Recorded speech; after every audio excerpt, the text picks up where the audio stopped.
Muy buenas tardes, soy Sofía Ramírez y les doy la bienvenida a esta primera mesa de análisis del seminario en defensa de las autonomías y las instituciones. Es un gusto para mí poder presentar a quienes nos acompañan como ponentes el día de hoy, al licenciado Luis Raúl González Pérez y al maestro Alejandro Díaz Pérez, quienes nos hablarán, como bien lo dice el título de esta mesa, de la autonomía de las instituciones en materia de derechos humanos. Muchas gracias y que sean bienvenidos. Pues bueno, para justamente no perder más el tiempo y entrar a lo que venimos el día de hoy, pues voy a presentar a cada uno de ustedes antes de que empiecen a desarrollar cada una de sus participaciones. Y bueno, el licenciado Luis Raúl González Pérez es licenciado en Derecho por la UNAM. En 2005 fue elegido como director general del programa de agravios a periodistas de la Comisión Nacional de Derechos Humanos. En 2008 fue nombrado abogado general de la UNAM y de 2014 a 2019 ocupó el cargo de Ombudsman Nacional. Actualmente es coordinador del Programa Universitario de Derechos Humanos de esta misma universidad. El maestro Alejandro Díaz Pérez es licenciado en Derecho por la Universidad Michoacana de San Nicolás de Hidalgo, cuenta con un máster en Gobernanza y Derechos Humanos por la Universidad Autónoma de Madrid, es especialista en Derechos Humanos y máster en Derecho Constitucional por la Universidad de Castilla-La Mancha, España. Y aparte también es ex visitante profesional en la Corte Interamericana de Derechos Humanos. Pues sean bienvenidos y les parece si vamos iniciando con esta primera ronda de preguntas y respuestas en este primer bloque. Bueno, ya habíamos comentado con este primer orden de participación, abriría el licenciado Luis Raúl González. Y bueno, me gustaría iniciar un poco con esta parte de los antecedentes, ¿no? Que nos pudiera explicar qué es un organismo en materia de derechos humanos y por qué se crean en México, ¿no? Estas instituciones y cuáles serían sus principales funciones. Adelante, por favor. Sí, muchas gracias. Muy buenas tardes. Me da gusto saludarles a todas y todos ustedes. Saludo a Alejandro, que me da mucho gusto participar con él en esta mesa, un colega de investigaciones jurídicas, donde yo me inicié precisamente en mis tareas universitarias. Y saludo a Sofía, a Fabiola, a Grecia, y me da mucho gusto participar con jóvenes en estas tareas académicas. ¿Por qué surgen estos organismos protectores de derechos humanos? Su antecedente es muy remoto, lo denunciaré solamente, viene desde 1809 en Suecia, se conocen como el Ombudsman, aquí hemos acuñado el término Ombudsperson con una perspectiva de género, no porque sea una palabra inglesa, es una palabra sueca, pero un poco para evitar confusiones en la terminación. Y surgen en un principio para supervisar el buen funcionamiento de las administraciones públicas. Así surge el Ombudsperson sueco, se traslada en 1978 o lo retoma España, un poquito antes Portugal, con una característica que es la que hemos retomado en México, que no solamente es esa supervisión de la administración, sino que se conecta con lo fundamental, con el tema de defensa de la dignidad de las personas, es decir, los derechos fundamentales para, en el caso de España, en México, los derechos humanos, y que retoma ese modelo, estableciendo un modelo criollo, el ombudsperson mexicano, porque no solamente basta que existan y se reconozcan los derechos humanos que nos pertenecen por el hecho de ser personas, sino que se requieren de garantías para hacerlos efectivos. La garantía tradicional son los medios que se ejercen a través de los tribunales. La institución clásica es el amparo, pero se buscó acercar a la población en general y sobre todo a la población en condiciones de mayor vulnerabilidad, un mecanismo más ágil, flexible, que pudiera, sin muchas formalidades, prevenir e investigar las posibles violaciones a derechos humanos, y así surge lo que se conoce como el sistema no jurisdiccional público de protección a los derechos humanos, que son los Ombudsperson nacional y uno por cada entidad federativa, es decir, garantías para hacer efectivo el cumplimiento de los derechos. No basta que existan esos derechos, sino que las y los ciudadanos tengan esa accesibilidad de órganos, en este caso los organismos constitucionales autónomos de protección a los derechos, para que la población tenga un recurso, tenga a quién acudir para hacer efectivos esos derechos. Es como surge en México esa figura, con una característica que tienen. Se van adaptando al contexto de cada país. Doy un ejemplo de que en México, por ejemplo, el aporte en sus orígenes, gracias al impulso de Jorge Carpizo y el maestro Fix Zamudio, conformaron lo que se denominó un Consejo Ciudadano, que busca, como su nombre lo dice, asesorar, aconsejar a la autoridad unipersonal que representa la institución del Ombudsperson en México y que busca conocer de las acciones o omisiones de las autoridades que violentan derechos humanos. Es decir, el Ombudsperson va a encargarse de investigar cuando un servidor público excede los límites de su actuación, incurriendo en la vulneración de derechos de las personas. ¿Por qué la importancia de estas instituciones? Por sus características, repito, de imparcialidad, flexibilidad, sin muchos formalismos, de accesibilidad y sobre todo que si bien no tienen un impacto coercitivo sus resoluciones o no tienen una fuerza coercitiva, la fuerza moral que deberían de tener y deben de tener los organismos autónomos de protección a derechos humanos debe ser la fuerza para que sus resoluciones se acepten y se cumplan. Y un tema fundamental que los anima es su característica de autonomía. No sé si me faltó algo de lo que me preguntó Sofía. No, está perfecto. Muchísimas gracias.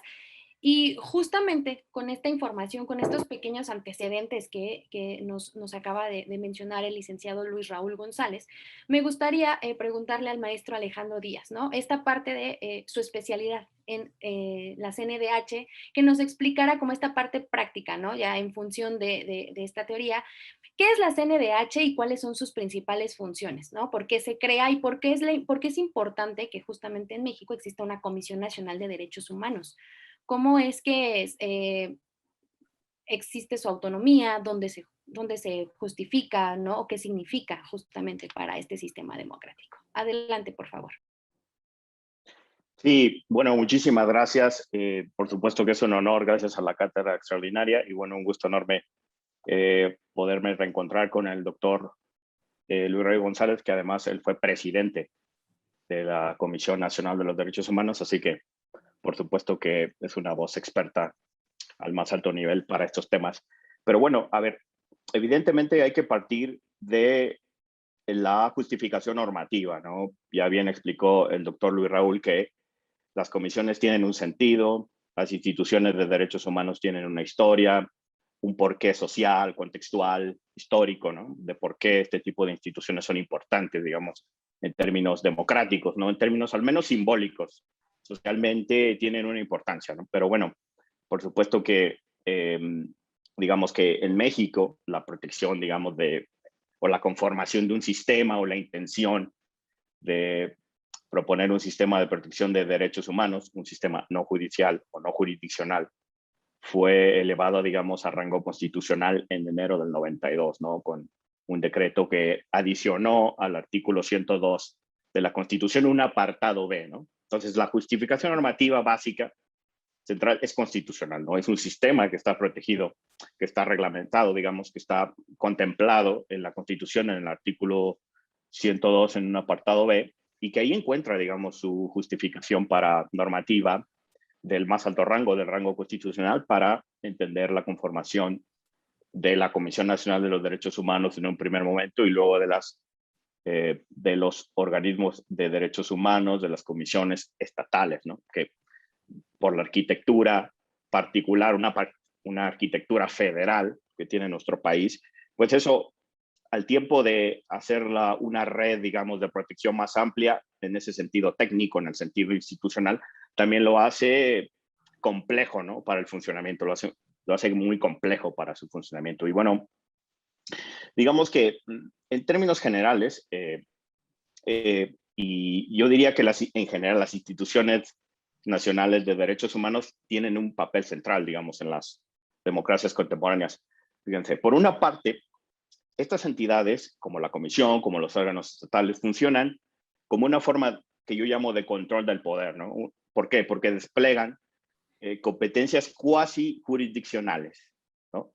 Y estas, digamos, competencias cuasi jurisdiccionales tienen como finalidad esencial la investigación, ¿no? de presuntas violaciones a los derechos humanos que se cometen por las diversas autoridades del Estado, ¿no? El Estado me refiero de los distintos niveles, el Estado mexicano, ¿no? En general. Por supuesto que las competencias varían cuando se trata de la Comisión Nacional, que tiene una competencia, digamos, originaria, una competencia primaria para investigar violaciones cometidas por autoridades federales, ¿no? Y luego hay ciertas excepciones también, pero digamos que esta es la facultad primaria, ¿no? Y desde luego que para los estados estaría derivada esta facultad para autoridades de ese rango, ¿no? Estatal y municipal, por supuesto, ¿no? Entonces, digamos que esta primera función que yo le llamo de control del poder, ¿no? De una especie de contrapeso frente a violaciones de derechos humanos que ejerce la CNDH es el primer, y los organismos en general de derechos humanos, pues es sustancial, ¿no? Es digamos, la facultad central, ¿no? La facultad que da lugar, que da sentido a este tipo de organismos, ¿no? Pero claro, por otra parte, sí, en su mandato ejercen facultades amplias que también son importantes, ¿no? Facultades de promoción de derechos humanos, facultades de promoción de la cultura de los derechos humanos, generación de mecanismos y acercamiento de las normas de los derechos humanos y su aplicación a nivel interno. Eso es muy importante porque las instituciones nacionales de derechos humanos, es decir, las instituciones en general de protección no judicial de los derechos, tienen esta otra facultad de promoción y de acercar, ¿no?, los mecanismos de las normas de derechos humanos, que creo que es otro punto que podría dar para una reflexión más puntual, pero que yo pongo en la mesa, ¿no? Las instituciones deberían instar más al poder sobre cómo, de qué manera las instituciones deberían cumplir con sus obligaciones de derechos humanos. Eso sería acercar, ¿no? Porque la CNDH y los órganos de derechos humanos son órganos expertos, profesamente expertos, creados con una calidad técnica, o eso se entiende, con una calidad técnica para conocer de investigaciones de violaciones a los derechos humanos, es decir, de conocer las normas de derechos humanos y de multiplicar, digamos, estas funciones para acercar a los mecanismos, ¿no?, de protección de los derechos a nivel interno. Entonces, creo que esa es una de las funciones más importantes. Y bueno, claro, nuestra Constitución también prevé una facultad bastante interesante que antes estaba reservada para la Suprema Corte, pero que creo que fue un acierto la modificación constitucional para que la Comisión Nacional de los Derechos Humanos tuviera facultades de ex oficio, le llaman facultades de investigar violaciones graves a los derechos humanos. Y aunque aquí hago un paréntesis, puede haber una conceptualización no exacta de lo que pudiéramos interpretar como violaciones graves de derechos humanos. Este es un tema en sí mismo, pero en general, digamos que la jurisprudencia internacional, hay cierto consenso, digamos, de que cuando nos referimos a una facultad de investigar violaciones graves de derechos humanos, nos referimos a cierta caracterización de algunas violaciones, como la desaparición forzada de personas, como tortura generalizada, como ejecuciones arbitrarias, normalmente violaciones masivas por su magnitud, por su intensidad. En general, digamos, más allá de que, por supuesto, habría debates específicos sobre qué otros tipos de derechos podrían contemplar esta facultad, ¿no? Esta facultad ex oficio que tiene la Comisión, que me parece muy importante y que creo que está bien ubicada, ¿no? Porque le correspondería más a una institución de la naturaleza de la CNDH que a la Suprema Corte de Justicia de la Nación, ¿no? Para hacer digamos, dos grandes órganos, ¿no? Pilares de la protección de los derechos humanos, vía judicial y vía no judicial. Entonces, diría que en términos generales, sí, en términos generales, muchas gracias, esas serían las facultades que tienen los organismos, un poco el funcionamiento y, por supuesto, que más adelante seguramente vamos a retomar algunos debates más específicos. Muchas gracias. Sí, muchísimas gracias. Bueno, pues justamente resaltando un poco algunos de los puntos, ¿no?, que daba cada uno de ustedes sobre la importancia que tienen justamente estos órganos y estos organismos en materia de derechos humanos, pues es que, como lo mencionaba el licenciado Luis Raúl, se adaptan al contexto de cada país, ¿no? Y que también permiten como resaltar esta importancia de imparcialidad, accesibilidad y que no tienen una fuerza coercitiva, ¿no? De igual forma que funcionan como un contrapeso o forma de control, como lo mencionaba usted, maestro Alejandro, una forma de control de poder, ¿no?, para con el Estado. Y pues justamente una de sus principales características es que realizan esta promoción, pero que crean mecanismos en defensa de los derechos humanos, ¿no?, para la ciudadanía. Y justamente siguiendo como un poco esta línea y en aras de la creación de este seminario, resaltar como en el segundo bloque, ¿por qué deben de ser autónomos justamente estos órganos y estos organismos en materia de derechos humanos? ¿Hay una razón específica por la cual deberían de serlo? O sea, ya mencionaban la relevancia en el bloque anterior, pero ¿por qué constitucionalmente son autónomos? ¿Por qué se les da justamente ese nivel? ¿No? Entonces, si podemos empezar, por favor, con el licenciado Luis Raúl, adelante. Sí, muchas gracias. Y qué bien que Alejandro se refirió a algunos aspectos importantes y aquí es donde precisamente adquiere una de sus relevancias este tipo de órganos, el sistema no jurisdiccional de protección a los derechos humanos, los contrapesos sanos, que tienen que ver con los pilares de la democracia. Es decir, lo tradicional, el sistema tradicional de contrapesos lo venían significando la división de poderes, ejecutivo, legislativo y judicial. Ha sido tal la dinámica de crecimiento de las administraciones públicas que ha motivado que se busquen organismos intermedios entre el Estado y la sociedad, en ese vínculo con la sociedad, para, y lo decía Alejandro, tener funciones especializadas. Lo mismo en cuanto a la moneda, pues hablamos del Banco de México, lo mismo en cuanto a elecciones, el INE, pero hablando de los derechos humanos, se buscó esa especialización en órganos que tuvieran el conocimiento sobre la defensa de los derechos humanos y de ahí estas instituciones nacionales de derechos humanos y las 32 que existen en nuestro país, en una por cada entidad federativa. Y su importancia es que tienen que ver con la democracia.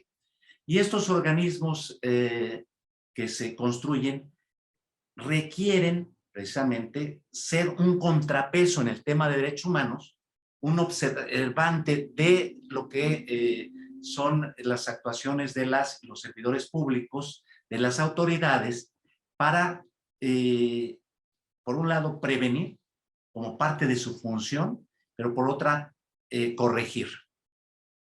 ¿Y por qué requieren ser autónomos?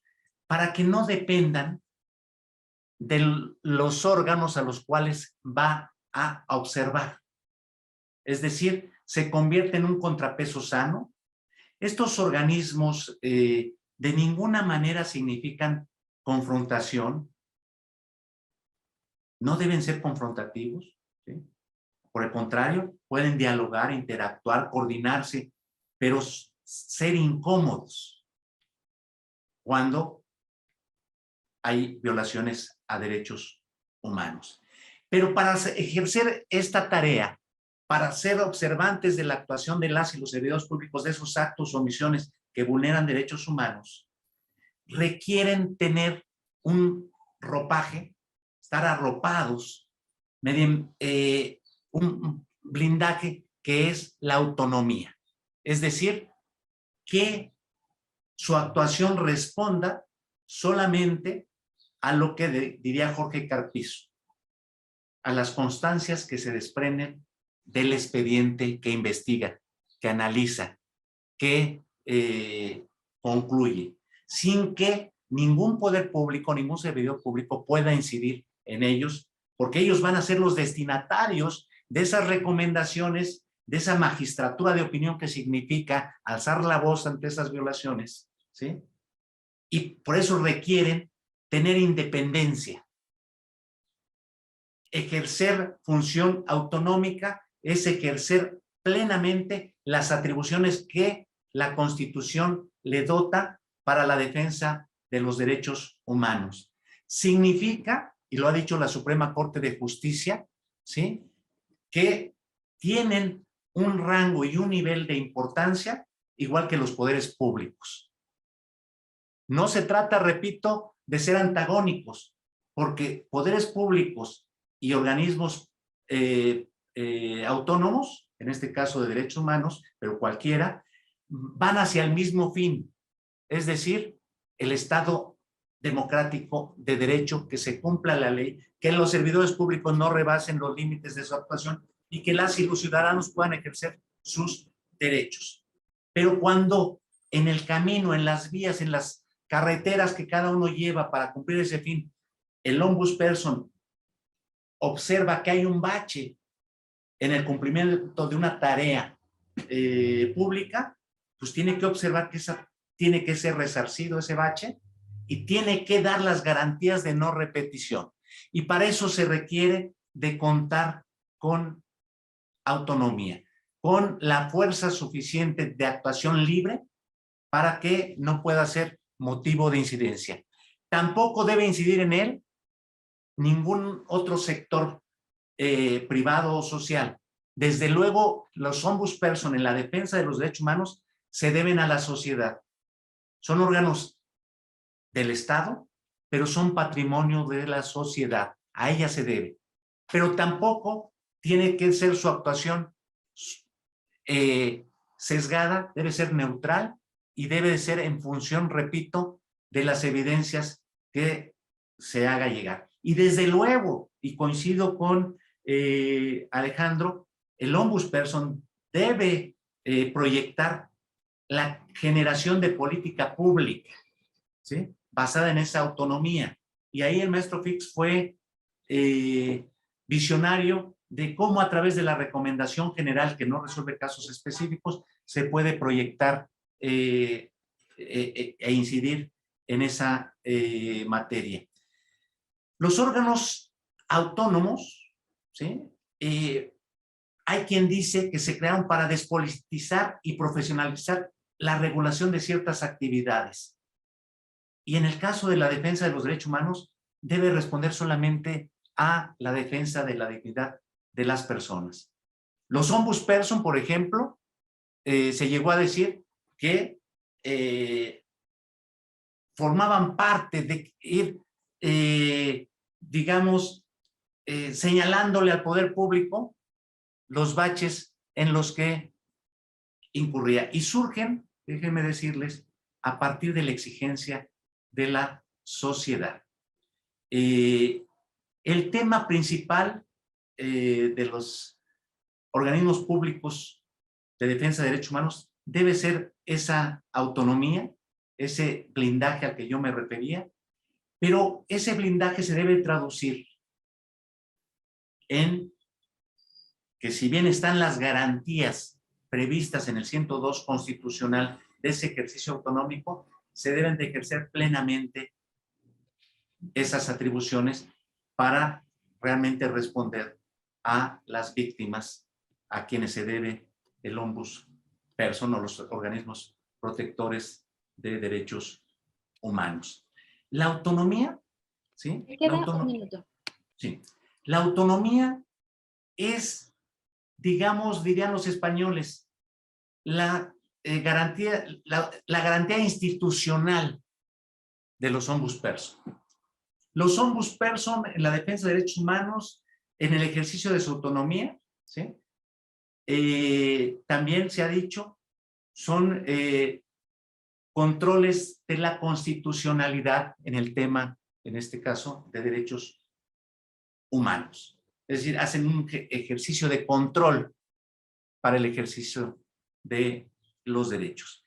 Por eso, la autonomía es, digamos, la característica en un Estado democrático de derecho, en el tema de defensa de la dignidad humana, que hace viable que pueda tener mayor fuerza la defensa de los derechos humanos. Y se inscribe en esos contrapesos sanos que, reitero, permiten, sí, una interacción con los poderes, pero también una exigencia hacia los poderes con firmeza en el cumplimiento de los deberes.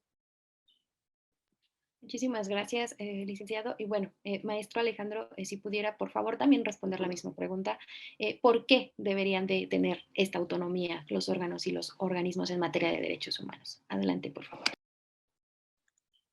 Sí, muchas gracias. Bueno, claro, es fundamental que cualquier órgano de esta naturaleza, no solo en su composición, sino en su funcionamiento, tenga garantías de independencia y pluralismo.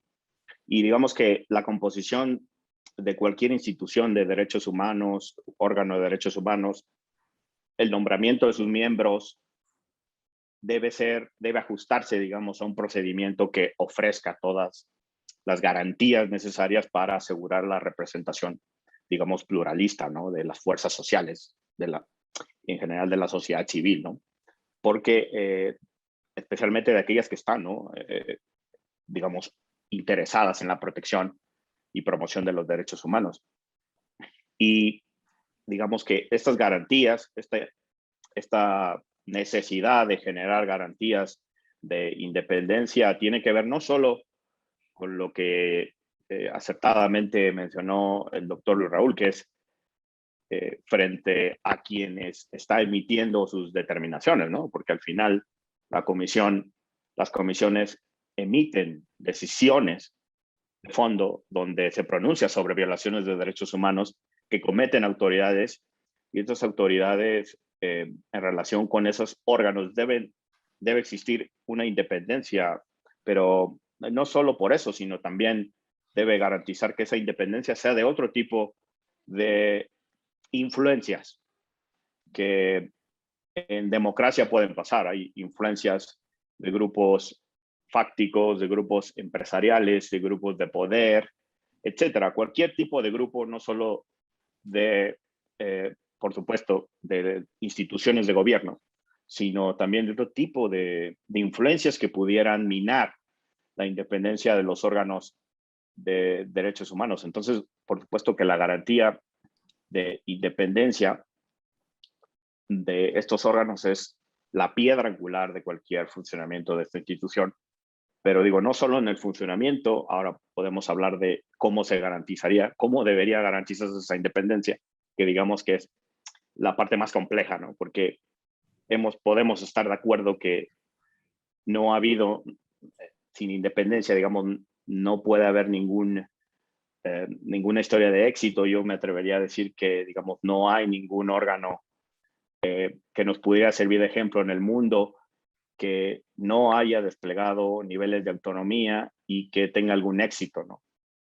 En ninguna parte del mundo podemos analizar comparadamente el funcionamiento de instituciones a nivel de este tipo, como la Comisión Nacional de Derechos Humanos en España, en Uruguay, en Costa Rica, en Venezuela. Vean también ese ejemplo, como si no se garantiza, pero orgánicamente, no solo normativamente, sino orgánicamente y en la práctica, que estas instituciones tengan independencia, se corre riesgo de captura, ¿no? De cierto grado de captura, porque además puede haber diferentes grados, ¿no? Siempre se corre el peligro de que las independencias absolutas, por supuesto que pueden no existir, digamos que es la meta, ¿no? Pero deberíamos generar mecanismos institucionales, legales, normativos, que garanticen esa independencia como defensa de la propia captura de las instituciones, y esto sin duda que estaría a diferentes niveles, ¿no?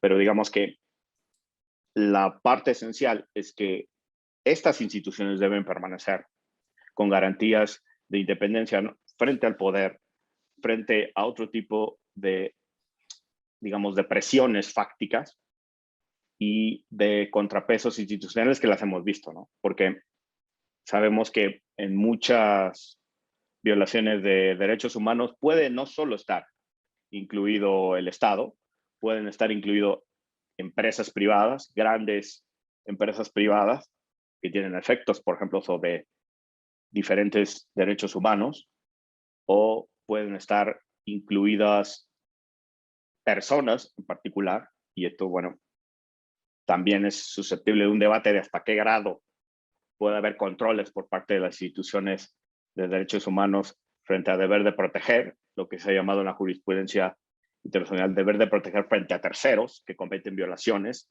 y que el Estado pudiera estar en esa posición de protección. Es interesante. Entonces yo diría que esa independencia también frente a poderes fácticos, ¿no?, frente a poderes que pudieran de alguna manera intentar por mecanismos más sofisticados, menos sofisticados, etcétera, más frontales, menos frontales, pero con intenciones de poder en algún grado capturar, digamos, el funcionamiento de, o alguna decisión en específico de estos órganos de derechos humanos. Yo diría eso. Muchas gracias. Muchísimas gracias a ambos. Y bueno, justamente de esta idea, ¿no?, de los poderes fácticos, de que no solo el Estado viola derechos humanos, sino también los poderes fácticos, y un poco retomando la idea del licenciado Luis Raúl, que nos comentaba que los derechos humanos o los órganos de derechos humanos se adaptan al contexto de cada país, es que les hago la siguiente pregunta. Elementos como, no sé, el presupuesto, justamente, el número de denuncias que se realizan por violaciones en materia de derechos humanos, algún otro elemento que se les ocurra, ¿tienen que ver o, o generan algún tipo de influencia en el nivel de autonomía que tienen justamente los órganos en materia de derechos humanos? ¿No? ¿Cómo, o sea, sí, o sea, tienen esta influencia, pueden decidir en el nivel de autonomía que tienen, y sobre todo, derivado de esto, ¿cómo se mide o se determina que un organismo o órgano en materia de derechos humanos tiene los suficientes mecanismos de autonomía, ¿no?, para llevar a cabo justamente las funciones para las que fue creado? Entonces, si podemos empezar con el licenciado Luis Raúl, por favor. Sí, muchas gracias. Bueno, desde luego, y lo esbozaba Alejandro,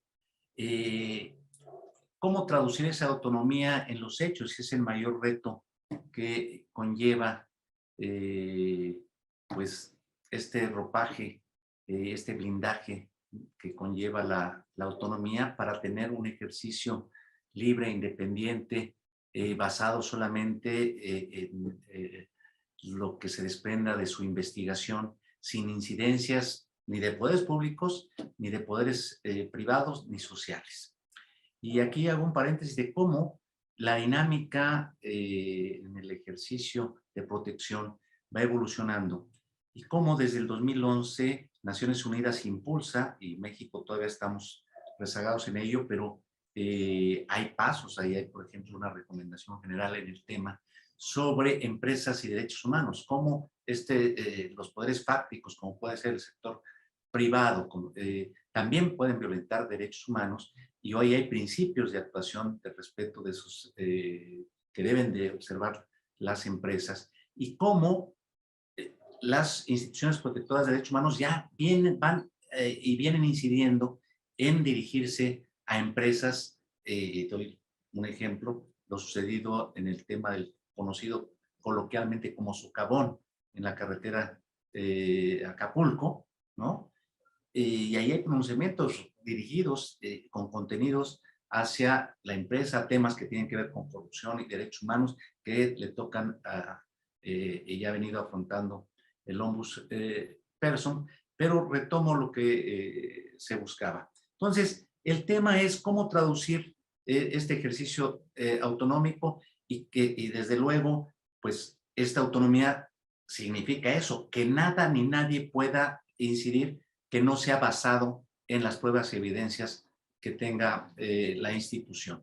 Segundo, ¿cómo traducir esta autonomía? Pues desde el tema previsto en la Constitución, pero que se debe traducir en los hechos, de cómo se dé, por ejemplo, la selección del perfil para presidir los 33 organismos de derechos humanos, uno por cada entidad federativa y el nacional. El tema, desde luego, de contar con los recursos para el ejercicio de esa actuación, pero además también cómo medir ese grado de ejercicio de esa autonomía con base en las atribuciones que tiene y que la sociedad civil ahí sí haga una exigencia de cómo está actuando las instituciones respecto a ese ejercicio autonómico. Por ejemplo, ¿cómo medir este ejercicio autonómico? Diría un indicador que es además un mecanismo privilegiado que dotaron a las instituciones públicas protectoras de derechos humanos el poder revisor de la Constitución al incorporarlo en 2007, de las acciones de inconstitucionalidad que puede promover el ombudsperson. Y aquí es el mejor ejemplo de por qué requiere esa autonomía e independencia. Sabemos que los gobiernos pasados y presentes, ¿sí?, buscan incidir en promover sus normas, las leyes que consideran óptimas para lograr los fines de gobierno y que muchas veces ven acompañados de mayorías legislativas. Bueno, ahí está el mejor ejemplo de una atribución que el ombudsperson tiene, en donde, si tiene independencia, puede ejercer una acción de inconstitucionalidad contra esa iniciativa presidencial que se tradujo en ley por el legislativo, por la mayoría legislativa, pero que contiene inconsistencias constitucionales o va contra la Constitución, y el ombudsperson desencadena la actuación del otro poder, el Poder Judicial, para que, siendo el último intérprete de la Constitución, o siendo determine si esa norma aprobada se apega a la Constitución, porque desde la perspectiva de la institución protectora de derechos humanos, al desencadenar la actuación de este Poder Judicial, considera que no está pegada. Si no tuviera esta autonomía, esta independencia, se vería constreñido al no ejercicio de sus atribuciones. Por eso la importancia de la autonomía y por eso la pregunta de que si un determinado tipo de quejas o denuncias puede incidir en la autonomía de las instituciones, diría no. Nada ni nadie puede incidir que no sea lo que se desprenda de las pruebas y de las evidencias. Del análisis que libremente haga el ombudsperson, en el ejemplo que daba, de leyes que pueden ser contrarias a la Constitución y que, como ha sido el caso, mayoritariamente la Corte le ha dado la razón a los ombudsperson y se han expulsado muchas normas del sistema jurídico mexicano por determinación de la Corte excitativa de la institución protectora de derechos humanos. Pero lo mismo en las quejas individuales que resuelven casos concretos. Su actuación debe estar exenta de cualquier presión pública, privada o social. Pero eso sí, tiene que estar del lado de las víctimas, pero del lado de las víctimas con pruebas y evidencias, acompañándoles. Tiene que tener un vínculo con la sociedad, ¿sí? Y debe ser muy firme respecto de quienes pueden violentar derechos humanos. Muchísimas gracias, licenciado. Y bueno, justamente, maestro Alejandro, si pudiera responder justamente las mismas preguntas, pero quizá bajándolo un poco a este caso específico de la CNDH. No sé, su nivel de autonomía lo determinan factores externos, puede suceder, y cómo medir o determinar que justamente la CNDH tiene los suficientes mecanismos de autonomía como para llevar a cabo las funciones para las que fue creada, ¿no? Entonces, sí, por favor, pudiera responder, adelante. Sí, claro, con gusto. Bueno, coincidiendo con el doctor Luis Raúl respecto de que una primera forma de medir la autonomía es cómo se elige, digamos, a quienes integran el órgano, ¿no? Pero yo diría que hay dos grandes maneras de medir la autonomía. Una es esa, orgánica, es decir, cuáles son los medios jurídicos por los que se conforma la institución, ¿no? La forma de elegirlos, que haya independencia de los miembros elegidos con respecto a los partidos políticos, ese es un indicador, que haya también respecto independencia de grupos empresariales, inclusive de grupos religiosos o grupos con cierta ideología. Por ejemplo, esta sería una garantía que estaría consagrada orgánicamente, ¿no? Una forma de garantizar que quienes están integrando el órgano tengan independencia. Después hay un nivel técnico, bueno, que tengan una cierta expertise en derechos humanos, una experiencia notable, etcétera. Pero me gustaría más referirme a cuestiones de facto, ¿no? De lo que sucede en la Comisión Nacional de los Derechos Humanos respecto a lo que yo llamaría la eficacia de la institución como forma de comprobar, de constatar la autonomía, porque al final, aunque tengamos mecanismos que creo que podríamos mejorarlos, los de la autonomía orgánica, creo que el mayor de los problemas estaría centrado en la forma de garantizar esa autonomía a través de la eficacia del órgano, porque una de las mejores formas de medir el grado de autonomía es cómo despliega las atribuciones contenidas en la Constitución y en las leyes. Me refiero a la Comisión, por ejemplo, ¿no? Y bueno, uno pensaría que ahí estaría el ejemplo de una manera eficaz, una manera importante de medir el grado de autonomía, pero medir eficacia de un órgano es especialmente complejo. Y quisiera hacer un pequeño recorrido. Por ejemplo, normalmente, iniciando desde el procedimiento, la forma en cómo se categoriza, por ejemplo, las quejas por presuntas violaciones. Bueno, hay normalmente, esto lo podemos encontrar en algunos artículos académicos. Me voy a referir un poco a investigaciones previas, etcétera, sobre que hay una especie de sesgo relacional entre el número de quejas y las recomendaciones que se emiten, ¿no? Normalmente este es un argumento muy común que se da. Es decir, hay un número muy alto de quejas y pocas recomendaciones finales, ¿no?, a los órganos. Pero cuando uno mira, por ejemplo, cuál es la eficacia de otros órganos respecto de eso, los números son parecidos. La Defensoría de Uruguay, por ejemplo, mediciones que hay de la Defensoría del Pueblo de España.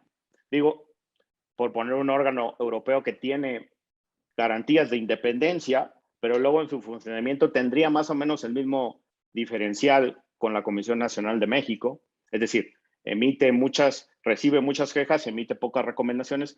Y esto no es exactamente lo que me preocuparía. De hecho, si uno, digo esto porque también para analizar la eficacia vamos a intentar medir exactamente hasta qué grado esto es un mito, ¿no? En realidad, que sería mi posición. Una posición que está publicada en un artículo de hace un par de años y que lo pondré a disposición de quien lo quiera leer, pero al hacer estas mediciones, uno en los últimos periodos, por ejemplo, entre 2014 y 2018, el grado de aceptación de las recomendaciones era mayor al 90%. Es decir, si una autoridad acepta, está obligada a cumplirla. O sea, se somete a vincularse para poder reparar la violación, ¿no? Y entonces, en ese punto, quiero un poco desmentir, vamos a llamar así, es mi posición, sobre que hay un problema de que la comisión reciba muchas quejas y emita pocas recomendaciones. No creo que ese sea el principal problema. De hecho, es hasta cierto punto normal en un órgano que recibe cientos de quejas todos los días. El problema está en la forma en cómo llegamos a ese punto de recomendación, ¿no?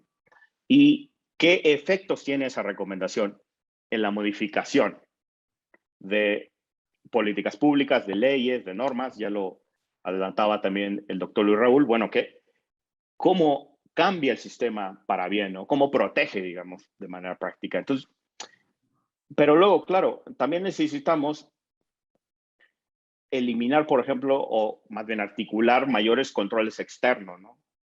Y esto tiene que ver con plena autonomía de gestión y presupuestaria, ¿no? Porque sí tiene que ver, digamos, el presupuesto en esto. También hay una especie de posición eh, generalizada sobre que el dinero, el presupuesto que tiene la Comisión Nacional de los Derechos Humanos es uno de los más amplios del continente.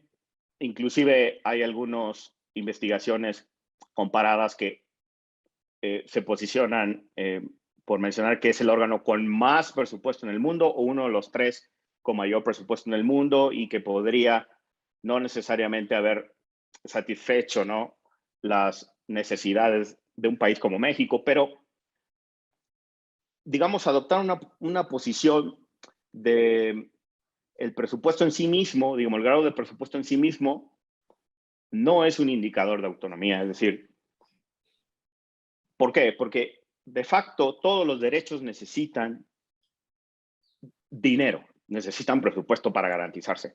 Entonces, y además progresivamente, y yo creo que el presupuesto, en vez de intentar recortar, por ejemplo, los presupuestos de la comisión, en mi opinión, deberían progresivamente hacerse más altos.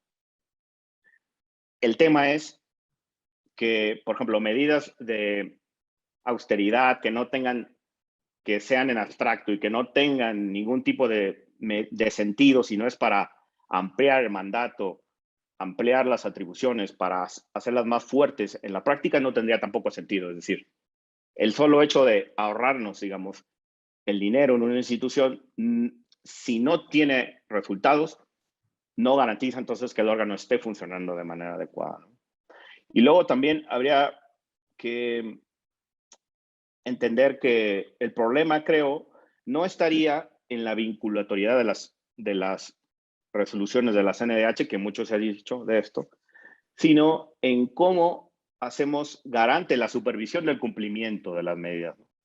¿Cómo hacemos que que las autoridades del Estado cumplan con esas recomendaciones? Y aquí sí, la CNDH podría desplegar algunas facultades adicionales que creo que no están prohibidas por su propio reglamento y por la ley.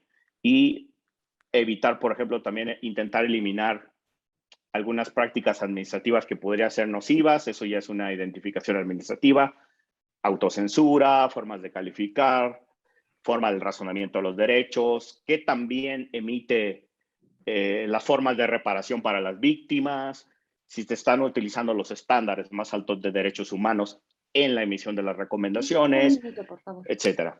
Entonces, todo este conjunto de cosas que en realidad daría para un seminario en sí mismo, que sería interesantísimo analizar cada uno de los momentos del procedimiento ante la Comisión Nacional de los Derechos Humanos, son importantes para entender el grado, para intentar medir el grado de independencia y eficacia de un órgano, ¿no? Porque al final, lo que quiero transmitirles es que un órgano garantiza su independencia, se hace fuerte en un sistema democrático por la calidad de sus decisiones, por la forma en cómo protege a las víctimas de las violaciones de derechos humanos. Ahí se encuentra la respuesta de la legitimación de un órgano. Muchas gracias. Muchísimas gracias a ambos por sus respuestas. Y bueno, justamente en algún comentario que realizaban ambos, ¿no? En mayor o menor medida sobre cómo garantizar justamente esta autonomía, ¿no? A través de la eficacia o de la eficiencia de su trabajo de cada uno de los órganos. Y de los poderes que pueden afectarlos, ¿no? De manera como externa, me lleva a iniciar con el tercer bloque y preguntarles, ¿qué implicaría en un aspecto positivo o negativo el que ustedes quieran tomar o ambos, tanto para la democracia como para los organismos mismos, que justamente haya una destrucción o subordinación de de los OCAS en materia de derechos humanos? ¿Qué significaría, no? Tanto para los órganos como justamente para la defensa de los derechos humanos en general. Y sí, justamente esta violación de la autonomía, por así llamarla, a las instituciones que defienden y promueven los derechos humanos, constituiría también o se estaría hablando de una violación a los derechos humanos de la ciudadanía. Entonces, si podemos empezar, por favor, licenciado Luis Raúl. Sí, muchas gracias. Eh, Déjenme comentar, antes de entrar a la pregunta, y sí, a mí me gustaría, Alejandro, si me hace llegar su artículo, lo leería con mucho interés, coincidiendo con mucho de lo que dijo, que efectivamente, y déjenme hacer una alusión al respecto, es engañoso tratar de, como lo dijo bien Alejandro, establecer como un indicador solamente para medir la funcionalidad de una institución, la correlación de número de quejas, cerca de 30,000 quejas anuales, si no me quedo corto, hasta 45,000 ha habido, frente al número de recomendaciones. Como en materia penal, en materia de derechos humanos o en materia de garantías del ejercicio que hace el ombudsperson, debe ser la última ratio, y sobre todo en casos emblemáticos, casos sensibles, casos... la medición se puede hacer con otros factores para medir, coincido, no solamente lo orgánico en términos de selección, presupuestos, perfiles, sino en función de desempeños. Y ejemplo de ello es que cerca del 55% de asuntos presentados a la institución se resuelven durante el procedimiento vía conciliación, que es un mecanismo que la ley establece para hacer más ágil el procedimiento. Y doy ejemplo, muchas de las intervenciones de gestión inmediata, vamos a llamar, en términos de lo que los ombudsperson pueden realizar cuando no le surten una receta a una persona. Entonces, pues ahí se resolvían porque había incluso médicos del IMSS y del ISSSTE en la institución para hacer... Entonces, y son resueltos durante el proceso, no requieren esperar a una recomendación. Los que se quedan sin materia. Doy un ejemplo de las acciones de inconstitucionalidad a las que me refería. Había gobiernos estatales que cuando veían que se interponía la acción, legislaban nuevamente para corregir, porque estaban ciertos de que les iba a dar el revés. Es decir, ahí hay otras formas de medición. O, por ejemplo, el Atlas de igualdad que mejor se ha construido en México, lo hizo CNDH con la Facultad de Filosofía y Letras en su carrera de Geografía, ¿no? Hay un estudio que te permite focalizar para la toma de decisiones, que no es una recomendación. Entonces hay otros factores, otras formas de medición, están por los propios pares anclados en la ONU a través de la evaluación de los ombudsperson cada año. Pero voy a algo muy importante. Necesitamos concientización de los poderes públicos. Necesitamos que introyecten realmente un real convencimiento. Y voy a decir, yo no comparto la idea de quien se ha pronunciado por hacer vinculatorias las recomendaciones de la CNDH o de los organismos públicos, porque la desnaturalizaría a la institución y le crearía formalidades jurídicas. Pero mi comentario va en función de lo siguiente, déjenme decirles. Buscando darle herramientas, dientes, dirían muchos críticos, a la institución para la efectividad de sus resoluciones, se estableció en el 102 constitucional en la reforma del 2011 que esos servidores públicos que no cumplen o no acepten las recomendaciones, el Senado, a petición del ombudsperson, los haga comparecer al órgano político que es el Senado, para que respondan, para que den sus argumentos, haciéndolos públicos. ¿Qué ha sucedido? La politización de eso que parecía adecuado, dependiendo del servidor público al partido, a qué partido pertenece, vendrá la defensa correspondiente en ese órgano.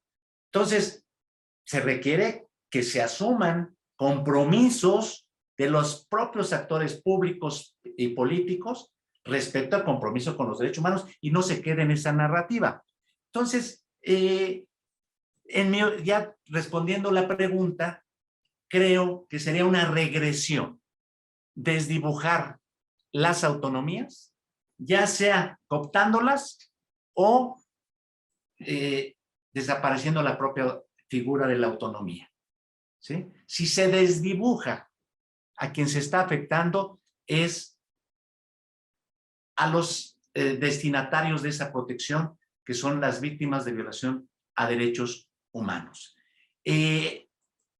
Quitarle o desdibujarle o debilitarle a las instituciones protectoras de derechos humanos es debilitar la defensa de los derechos humanos de las personas. Los aparatos de gobiernos federales, estatales o municipales son tan amplios que por más voluntad política que tuviesen de respetar los derechos humanos, no tienen ojos puestos en todos lados y menos unos ojos de neutralidad respecto de las tareas y funciones públicas. Y ahí es donde, de manera sana, entran los organismos, los contrapesos, como son los órganos autónomos defensores de derechos humanos. Es decir, desdibujar la autonomía por cualquier mecanismo, ¿sí?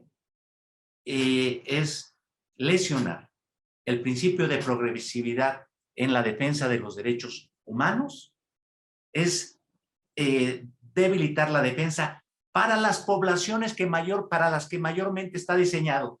La accesibilidad es para todos, pero mayormente es para quien no tiene las posibilidades de acceder a un abogado y su abogado va a ser la institución protectora de derechos humanos, para quien no tiene la posibilidad de, por lo técnico y porque requiere de abogado y porque requiere de recursos, acudir a la vía de amparo, ¿sí? Entonces, se desdibujaría si se debilitan las autonomías, una función de defensa de los derechos humanos. Y en mi opinión, se desdibujaría el compromiso como país frente a los sistemas universal y regional de derechos humanos. Entonces, creo que se debilitaría al propio sistema democrático porque se estarían debilitando esos pilares de la democracia. Pensemos que los organismos autónomos responden a una especialización, pero también responden a que su finalidad surge también del deterioro de la confianza en los gobiernos, en las distintas tareas. ¿Por qué surge el Banco de México? Para que no hubiera la tentación de una política gubernamental, digamos, incidiendo en una política que debe responder a otros factores con características muy especializadas. ¿Por qué surgió el INE? Y surgieron el INE como la Comisión Nacional de Exigencias Sociales. ¿Por qué? Porque había desconfianza. Bueno, más bien los gobiernos, en los tres niveles de gobierno, deberían aprovecharse de esa neutralidad para un minuto, por favor. Conocer de las debilidades de su gobierno cuando hay esa convicción democrática de no violentar derechos humanos, a partir de que se lo dice un tercero, ¿sí? Que obliga a este tercero, que es los ombudsperson, a tener solidez en sus pronunciamientos, a estar documentando adecuadamente las violaciones a derechos humanos, a poner los estándares, como nos obliga el artículo primero a todos los servidores públicos, de derechos humanos. Y efectivamente,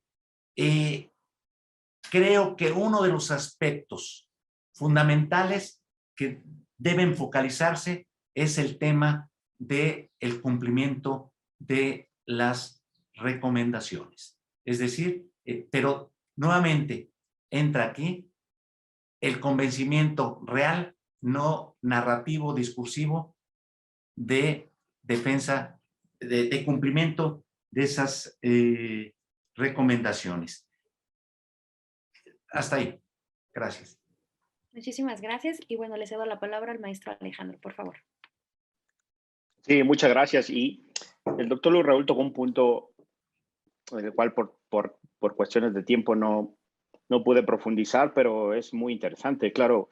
Y comparto la posición de que probablemente el problema el problema de eficacia no está ni en la aceptación, decíamos, esto está medido, hay niveles bastante altos de aceptación, a ver si hay quien no acepta, también hay muchos casos que no aceptan, pero el nivel de aceptación es bastante alto por parte de las autoridades, especialmente federales. Vemos ya un mayor porcentaje de reticencia en autoridades estatales y municipales que por excepción llegan a la competencia de la Comisión. Pero, digamos, en la Comisión Nacional. Y el tema estaría en cómo podemos garantizar, ¿no? A través de las propias instituciones democráticas. A ver, y estoy de acuerdo, judicializar un procedimiento que tendría que ser rápido, que es gratuito, que debe ser rápido para la víctima, lo complejizaría a un nivel que no tendría mucho sentido a nivel de protección de los derechos, porque justamente el sentido de organizar un sistema administrativo, vamos a poner, o no judicial, de protección de derechos humanos es evitar, digamos, los controles judiciales excesivos. Y los controles judiciales, porque tienen ciertas reglas procesales más rígidas, etcétera, porque no pueden medirse por excepcionalidad de esas reglas procesales. Pero efectivamente, una de las cuestiones que creo que deberían aprovecharse más es esa facultad que tiene el presidente o presidenta de la comisión para poder activar en caso de no aceptación de una recomendación, pedir al Senado que comparezca el funcionario o funcionaria en turno y que explique los motivos de su negativa. Pero, ojo, creo que puede no bastar solo con eso. Necesitamos formas, inclusive de control parlamentario. Insisto, no hace falta desnaturalizar el sistema para judicializarlo. Que pudiera ser una última medida, que existiera una especie de recurso efectivo solo para las víctimas, sin que esto implique análisis de procedimiento de la comisión, sino simplemente una forma como de ejecución, que pudiera ser interesante un recurso de ejecución, un recurso donde se pueda ejecutar para la víctima, siempre y cuando lo considere, en el caso extremo de no cumplimiento de una recomendación. Pero bueno, esto al final también es debatible, porque la propia comisión tiene sus mecanismos de supervisión de cumplimiento. Pero en el caso insisto, en que entre menos judicialicemos eso es mejor, pero puede haber controles parlamentarios de sanción. Hay muchas democracias que ejercen controles desde los órganos democráticos, desde el Parlamento, desde los congresos, para castigar este tipo de cuestiones. Debe haber mayores controles parlamentarios a la no aceptación de las recomendaciones. Necesitamos idear mecanismos. Y en esta parte sí creo que podría hacerse modificaciones legales, por lo menos más fuertes, por ese lado. Y bueno, y claro, respondiendo a la pregunta, es de especial preocupación cuando un órgano de derechos humanos no garantiza su independencia y es capturada o o empieza a dar visos de tomar decisiones contrarias a la naturaleza del órgano. Y permítame el ejemplo. Este es un espacio universitario, un espacio universal, que debemos decirlo las cosas tal cual, pero muy recientemente la comisión, la presidenta de la Comisión Nacional, y pongo este caso para ejemplificar cómo la línea es delgada, ¿no?, de la autonomía. Emitió un pronunciamiento donde pide adoptar medidas para incluir en un mecanismo de protección, un mecanismo federal con presupuesto del mecanismo de protección a periodistas de la CEGOP, a la directora de Notimex, es decir, a una funcionaria pública. Pero vean cómo esto no es un tema menor, es decir, un órgano de Estado que su naturaleza es proteger de violaciones de derechos humanos a los ciudadanos y ciudadanas de los organismos del Estado, emite una medida o solicita una medida para proteger a una funcionaria del propio Estado. para que se le incluya en un mecanismo del propio Estado. Es decir, el órgano para el que hemos depositado la confianza de todas estas décadas emite una resolución para proteger a las propias autoridades del Estado, ¿no? Esto puede resultar especialmente paradójico, ¿no? No es el primer caso en el mundo, pero llama bastante la atención que un órgano de derechos humanos proteja autoridades del Estado por violaciones cometidas, que se le cometen a altos funcionarios, porque no estamos hablando de ciudadanos en el ejercicio de libertad de expresión, no, sino en el ejercicio de su cargo público, que quieren ser protegidas por parte de los propios órganos del Estado. Esto, permítame la palabra, de verdad sí nos debería preocupar este tipo de actuaciones recientes, porque creo que nos pudiera empezar a preocupar, creo que esto sí lo deberíamos tomar con seriedad, la forma en cómo actualmente la Comisión está emitiendo pronunciamientos ya no para proteger a los ciudadanos, sino para proteger al poder mismo. Y esto es una erosión, en mi opinión, una erosión que no deberíamos pasar desapercibido y que me gustaría en ese espacio, justo aprovechando esta pregunta, porque va a impactar socialmente bastante, ¿no? Porque puede impactar si se sigue esta dinámica de que puede fracturar, digamos, la independencia, ¿no? Gracias. Muchísimas gracias a ambos por sus respuestas. Y bueno, justamente en aras de seguir y de ya empezar como con la conclusión de esta mesa, ¿no? De seguir los comentarios que acaban de realizar, resalto el del licenciado Luis Raúl, ¿no? Y que es justamente uno de los ejes centrales por los cuales se realizó este seminario, que es justamente, ¿no? Que estos órganos, ¿no? Institucionales se crean debido, pues, a, a que ¿cómo lo dijo? Se crean debido al deterioro de la desconfianza que existe en los gobiernos, ¿no? Y rescatando un poco la última parte de la presentación del maestro Alejandro, ¿no? Les quiero preguntar lo siguiente. ¿Hay acciones, ¿no? que puedan emprenderse desde la ciudadanía o algunas otras entidades para salvaguardar las autonomías de estas instituciones, ¿no? ¿Cómo podemos protegerlas ante justamente poderes públicos, poderes fácticos, como mencionaban, o poderes externos que quieran como restarle esta autonomía, ¿no? ¿Cómo podemos apoyar, ¿no? Tanto ciudadanos como personas que trabajan dentro de estas instituciones o algunas otras entidades educativas, ¿no? Entonces, si pudiéramos empezar, licenciado Luis Raúl, por favor. Sí, bueno, el empoderamiento ciudadano se da a partir del conocimiento que tenga de sus derechos y de la exigencia de esos derechos. Una parte importante, y lo puedo decir desde la experiencia que tuve, es el fortalecimiento de las organizaciones de la sociedad civil. O sea, creo que las organizaciones han venido jugaron un papel relevante en la exigencia de esos derechos, en los pronunciamientos, eran voz activa y creo que debemos coadyuvar para que sigan alzando la voz respecto de buscar pues, el ejercicio de estos organismos autónomos y en el ejercicio de esas facultades y atribuciones. La sociedad civil juega un papel fundamental. La educación y la academia juegan otro papel fundamental. No es ajeno que desde instituciones como la UNAM se han venido impulsando este tipo de organizaciones de la mano de la sociedad civil, nada menos en investigaciones jurídicas hay observatorios de derechos humanos que están atentos al precisamente a esa exigencia de buscar que sean efectivos. Y por eso creo que el reto y el desafío para la subsistencia autonómica, formal y material de los organismos es que los sectores, tanto en academia como en el sector privado, como en el sector social, sigamos exigiendo una actuación de debida diligencia de los organismos, ¿sí?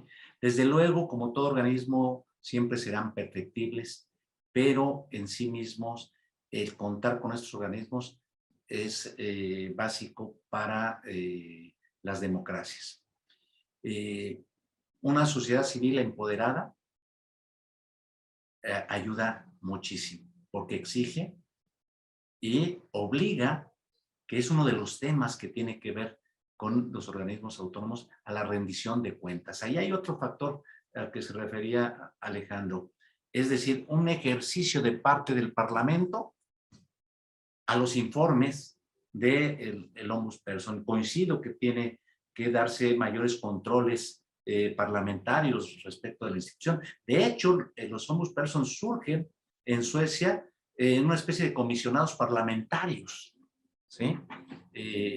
Y así se trasladan a varios países. Eran delegados del Parlamento en esos contrapesos respecto de la administración. Entonces, el Parlamento, que es de donde surge la designación de los ombudsperson, ahí hay otro factor importante, cómo fortalecer esos mecanismos de designación con una mayor participación, pero efectiva, y cuando digo efectiva, de la sociedad civil, es que se atiendan las propuestas y sugerencias por los parlamentarios de lo que está opinando la sociedad civil.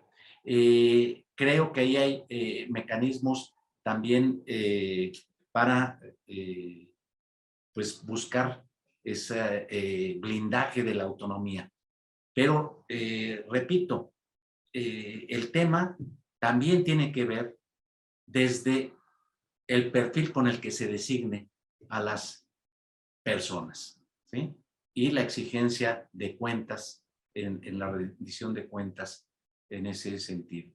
Los organismos, otro factor que puede incidir es las voces de los sistemas regional y universal y regional de los derechos humanos. Es decir,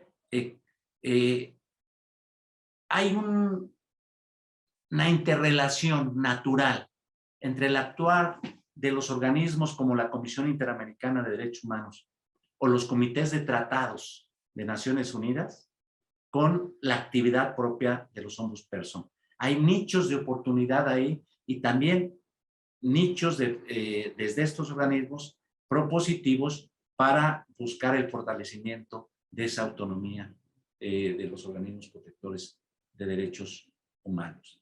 Yo soy un convencido de que le sirven más a los gobiernos, organismos autónomos como contrapesos, porque les abren los ojos sobre irregularidades que se pueden estar cometiendo en el desempeño de una función pública. El tema de la autonomía, por eso se vuelve fundamental. La CNDH surge como órgano desconcentrado, pero la voz que elevó Jorge Carpizo en su momento posesionó a la comisión no siendo autónoma. Y esto me lleva y me ha llevado a una reflexión, cómo a veces, no teniendo autonomía formal, legal o constitucional, se puede hacer un ejercicio independiente. Lo hizo Jorge Carpizo. Y muchas veces, teniendo autonomía constitucional, se deja de ejercer atribuciones o se invierte la tarea. Por eso la importancia de que para un sistema democrático, pues debe haber instituciones fuertes. México atraviesa, en mi opinión, lo sintetizo, 4 problemas que lo sintetizo en 4 binomios. Pobreza y desigualdad. Y ahí está un tema que tiene que ver con derechos humanos. Violencia e inseguridad. Corrupción e impunidad. Pero algo, y el cuarto, es debilidad del Estado de Derecho. Y en esta debilidad del Estado de Derecho está el tema de derechos humanos también, y debilidad en algunas instituciones públicas.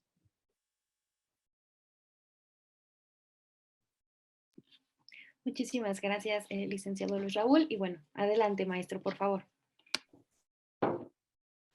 Sí, bueno, las relaciones con la sociedad civil, por supuesto que pueden ayudar a las instituciones de derechos humanos a garantizar su propia independencia y, de hecho, para garantizar el principio de pluralismo, ¿no? De inclusión a las diversas voces de defensa de derechos, ¿no? Especialmente, como se ha dicho, la vinculación con ONGs, con organismos sociales, con colectivos dedicados a la defensa de los derechos humanos o que persiguen especiales fines, pueden reforzar, digamos, la legitimidad pública de este tipo de instituciones, ¿no? Inclusive pueden mejorar los niveles de eficacia frente a las numerosas problemáticas pues, que pueden presentarse, ¿no? En temas de derechos humanos.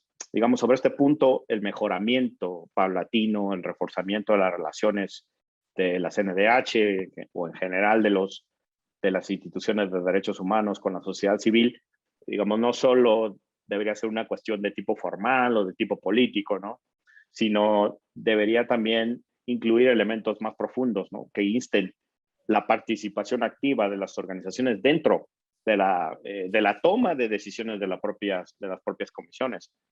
Y hay muchas formas de hacerlo. Una forma efectiva podría ser que los instrumentos más importantes de decisión, como las recomendaciones generales, que aquí ya se ha mencionado, como los informes temáticos, que son muy importantes, los informes de situación de los derechos o los informes sobre qué está pasando en ciertas regiones del país, son muy importantes porque pueden ser resultado, digamos, de una amplia consulta con organizaciones de la sociedad civil y demás sectores, academia, personas interesadas, ¿no?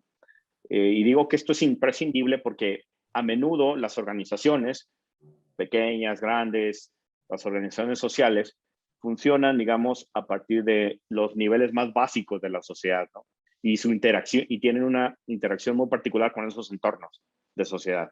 Y por tanto, disponen de información a nivel local o comunitario que no es necesariamente fácil de conseguir para una institución nacional de derechos humanos. Entonces, ese acercamiento con instituciones que, digamos, en terreno están viviendo la situación es importante, esa información como parte de la vinculación con la sociedad, ¿no?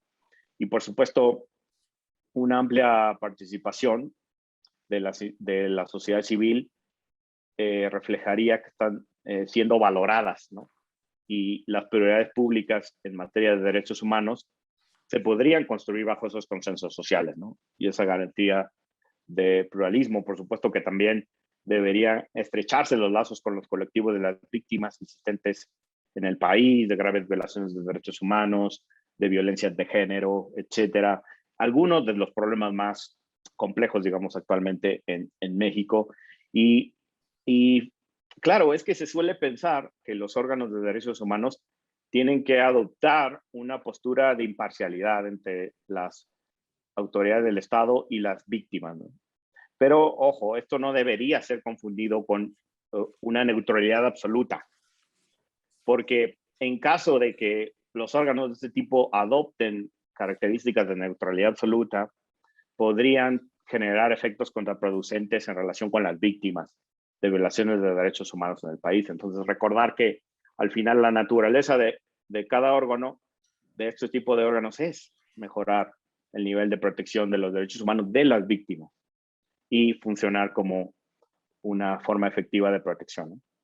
Y bueno, en general diría que esta sería la forma de reforzar.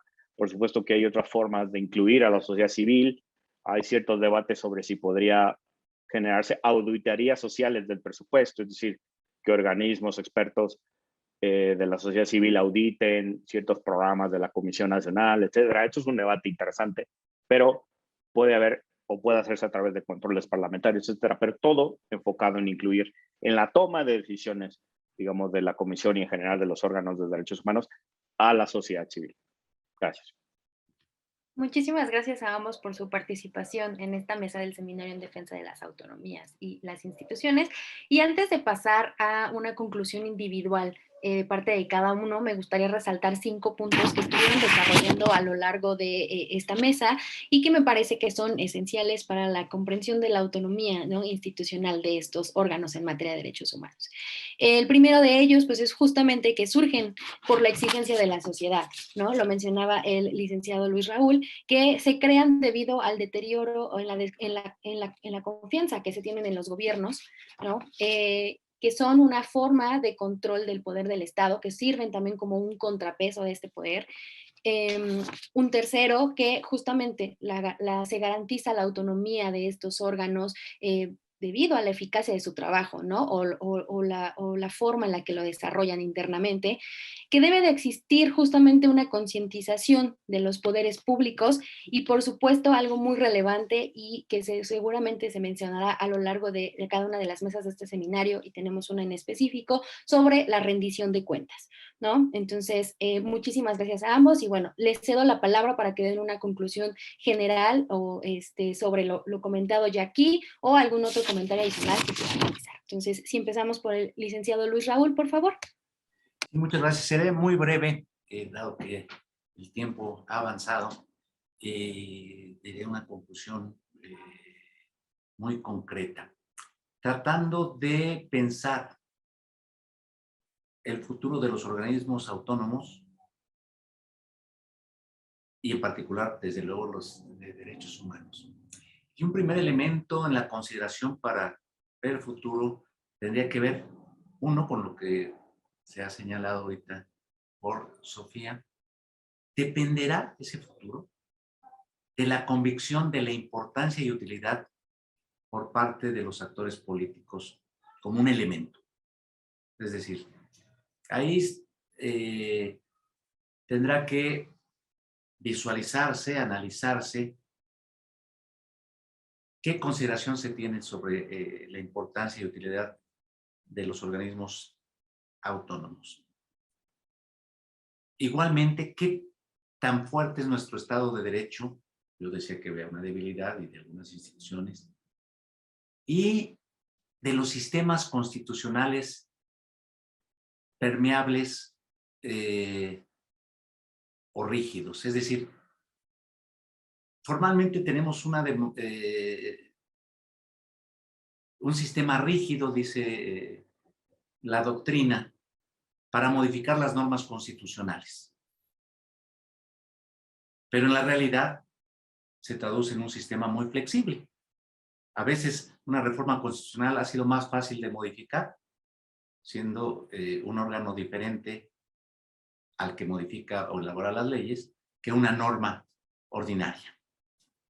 Entonces, dependerá también qué tan fuerte, qué tanta fortaleza o debilidad tenga nuestro sistema parlamentario respecto de las mayorías y respecto a decisiones jurídico-fundamentales, como la división de poderes, y en este caso extendido a los órganos autónomos.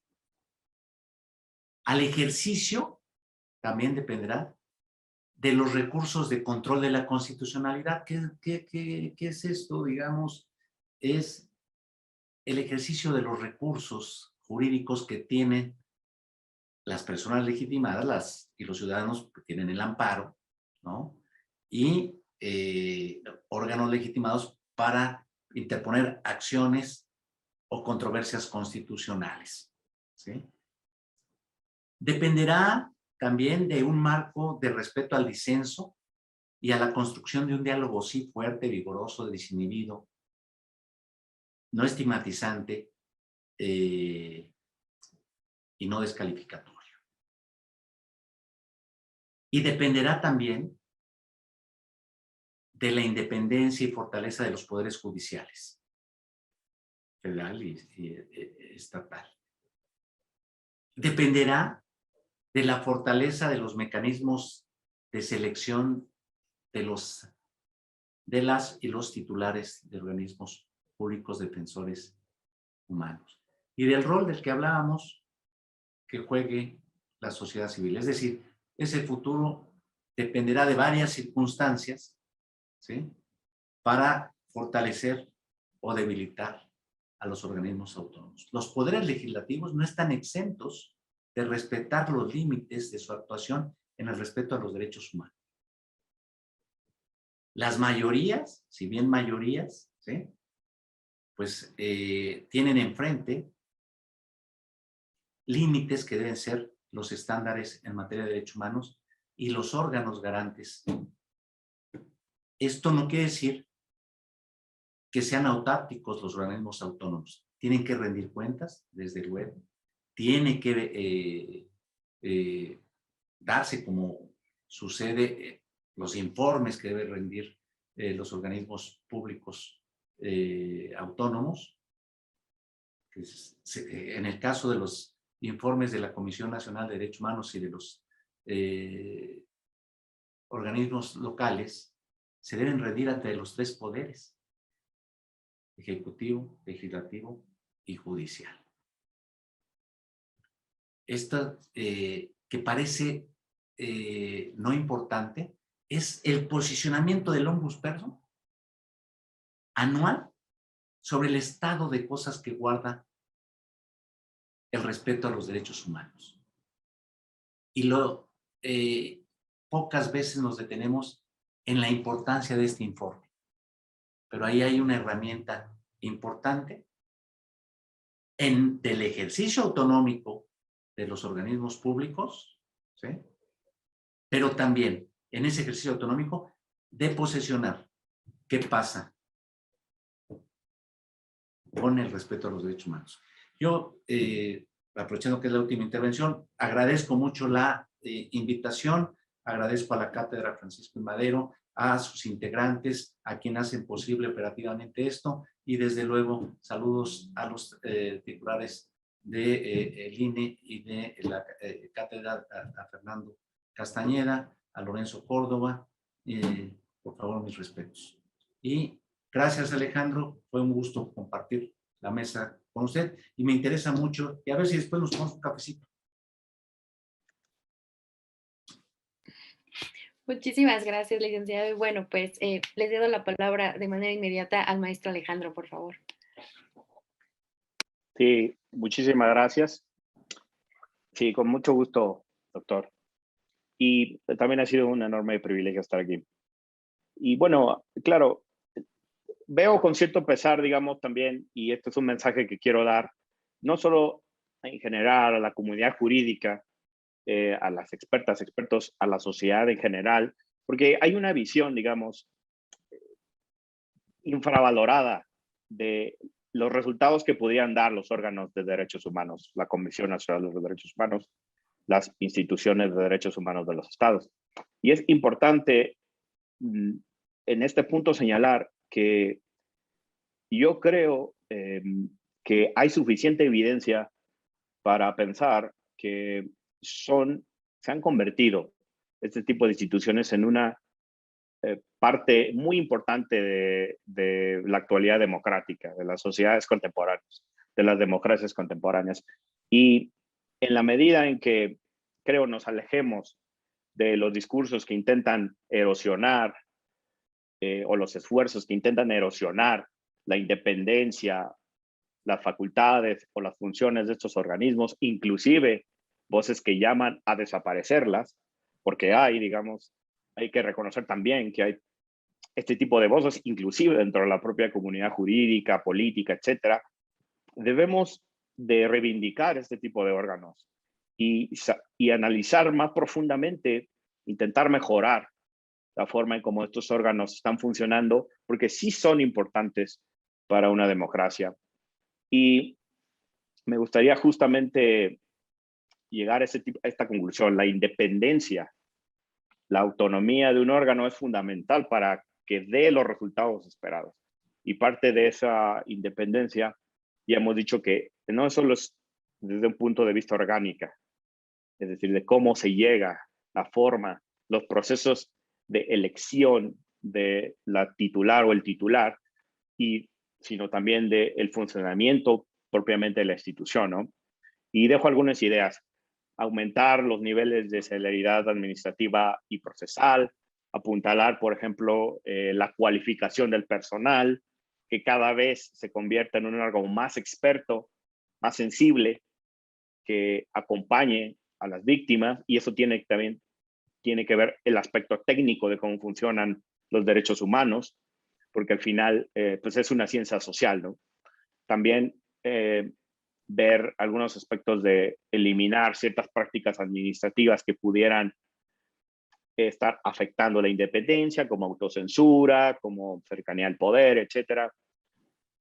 También analizar la posibilidad de fortalecer los mecanismos de supervisión de cumplimiento de las recomendaciones, de las reparaciones que se emiten en las recomendaciones, robustecer también ese aspecto a nivel técnico, generar mejores formas de reparación integral, porque para potenciar justo ese cúmulo o esa proporción de recomendaciones que se emiten al final cada año, ¿no? Potenciarlas, si son fuertes, si tienen las medidas técnicas específicas de razonamiento de derechos, etcétera, de reparación, servirán mejor, o por lo menos podrían funcionar de mejor manera a la hora de reparar y de garantizar que no se repitan esos hechos. Por supuesto, también se pueden examinar algunas otras posibilidades. Hay evidencia comparada de organismos que tienen facultades para presentar iniciativas de ley en temas de derechos humanos. Podría analizarse esta posibilidad. También ver que se cumplan las observaciones que diversos órganos internacionales de derechos humanos, sobre todo comités de Naciones Unidas, han emitido sobre derechos específicos en el funcionamiento de las instituciones nacionales de derechos humanos. Eso es algo muy importante. Hay órganos específicos que han dotado de estándares específicos para que las instituciones de derechos humanos trabajen en sede interna. Entonces, esto es muy importante. Y bueno, por supuesto que también pensar en la vinculación con la sociedad civil, con las organizaciones de derechos humanos y con las víctimas.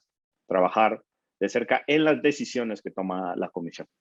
Y bien, con esto, pues, agradecerle profundamente a la cátedra, a sus integrantes, al público, a las personas que nos están escuchando, y por supuesto, mi aprecio y un abrazo al doctor Luis Raúl González, y con gusto, ojalá nos veamos muy pronto también en otra oportunidad para reflexionar sobre estos temas de la democracia en México. Gracias.